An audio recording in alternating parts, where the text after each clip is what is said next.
Hi guys, and welcome back to my channel. My name is Funzo, and if you're new here, welcome. On today's video, we're gonna be making blueberry jam. Now this is gonna be chunky, delicious, and very easy to make. And without further ado guys, let's get into the video.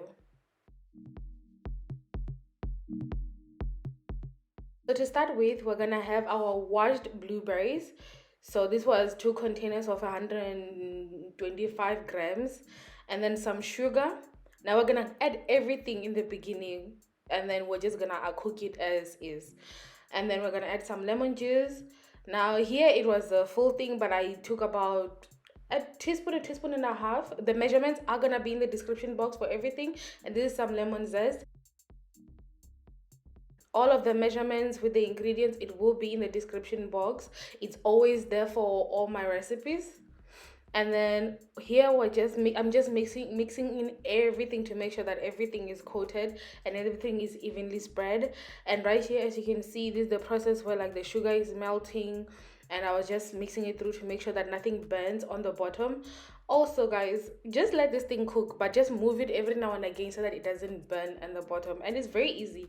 It's just on low heat, by the way. I've not stipulated that. Everything that I'm doing right here is on low heat. So if your stove goes up to like a 6 like mine does, you should stick to like a 1 or 2, maybe a 3 to if you feel like it, if it's not too hot. And then here you can see it cooked down. It took out all that moisture, left that thickness. So make sure that you're not putting in too much liquid in terms of like the lemon juice, and it will be good. And then you can adjust the sugar to how you want it. So I didn't want mine to be too sweet, but I still wanted that sweetness. And don't forget that the fruit also has its own sweetness. And every fruit of course performs differently, but that is it guys. So that is the simple recipe. It's not difficult to make, it's easy to make. You're just allowing it to cook on low heat, and just looking at it, making sure that it is like thickening up, and then it's gonna thicken to a consistency that you want. So don't let it be too liquidy.